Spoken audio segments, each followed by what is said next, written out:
Good morning everyone. আমাদের আজকের প্রকল্পটি হচ্ছে ওয়েস্ট ম্যানেজমেন্ট নিয়ে। এটি একটি সম্পূর্ণ ওয়ার্কিং মডেল। আমাদের ট্যাগলাইন হচ্ছে ওয়েস্ট টুডে এনার্জি টুমরো। আমাদের এই প্রকল্পটি বানাতে 10 দিনের বেশি সময় লেগেছে। এই প্রকল্পটিতে আমরা যে সমস্যাটি তুলে ধরেছি সেটা হচ্ছে আমাদের শহরে যে অনেক বেশি ওয়েস্টেজ হচ্ছে আমরা দেখি আশেপাশে পড়ে থাকে।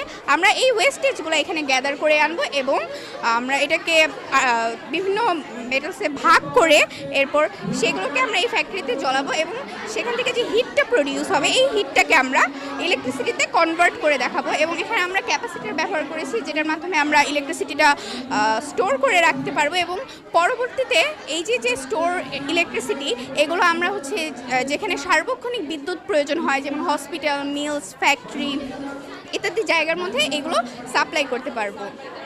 এবং এই যে আমরা ওয়েস্টেজগুলো পোড়ালাম যার ফলে যে হচ্ছে এত দূষিত বায়ু তৈরি হলো যেখানে হচ্ছে বিভিন্ন ক্ষতিকারক যৌগ থাকে যেমন carbon monoxide, sulphur dioxide etcetera. তো এগুলো যদি আমাদের পরিবেশে মিশে যায় তাহলে আমাদের পরিবেশটা অনেক ক্ষতি করবে। তাই আমরা এখানে হচ্ছে কার্বন ফিল্টারিং ব্যবহার করব। এই কার্বন অ্যাবজর্বারে আমরা 2 ধাপে কার্বনটাকে ফিল্টার করে এখান দিয়ে আমরা বিশুদ্ধ অক্সিজেনযুক্ত বায়ু রিলিজ করে দেব।